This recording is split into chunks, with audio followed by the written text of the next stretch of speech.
Batch step can be easily configured by navigating through the basic setup forms.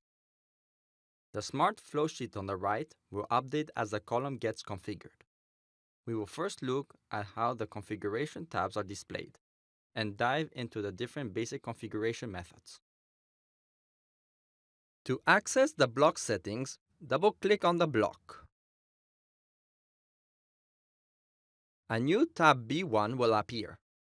Notice that the window is divided into two parts, a specification section on the left side and an interactive flowsheet on the right. The specification section is where we will be specifying key configuration parameters such as heat duty, condenser, and controllers, among many others.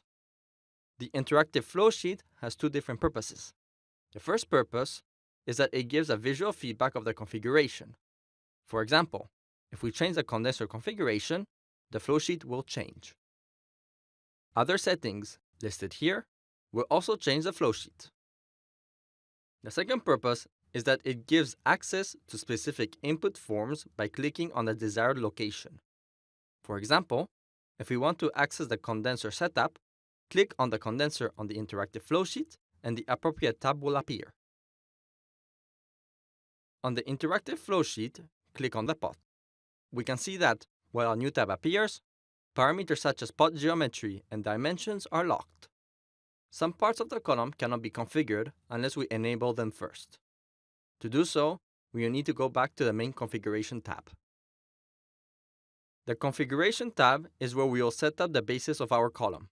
Here, we will set up the number of stages, specify the condenser type, input number of distillated receivers we would want to use, pressure hold-up options, pot configurations, and the initial conditions. Set the number of stages to 10 and increase the number of receivers to 2. The interactive flowsheet will change depending on the configuration that have been selected. Change the pot heat transfer property from shortcut to rigorous to enable more detailed specifications for the pot. Notice that the flowsheet now shows a jacket around the pot. This is the default setting for rigorous heat transfer configurations, which we will talk later. Click on the Streams tab or the receiver icon in the interactive flowsheet to access the stream configuration settings.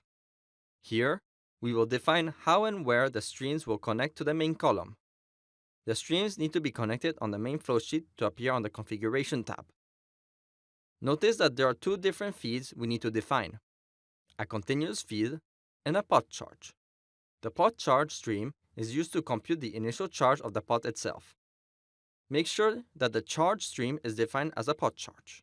Set the charge stage for the IPA stream as 10, which corresponds to the pot, and change the flow rate basis to mass. We can also configure the number of receivers we would want to use. The number of receivers and the number of distillate streams on the main flowsheet need to match. We need to link the product streams to the corresponding receivers. For the dist 1 and dist 2, link to the receivers 1 and 2 respectively. Click on the Pressure and Hold-Ups tab. The form is pre-populated with default settings, which we are not going to change. Go to the Hold-Up section of the form, change the hold-up basis to volume, and set a stage hold-up of 1 liter between the 2nd and 9th stage. Next, go to the Condenser tab and verify that the condenser is a total condenser.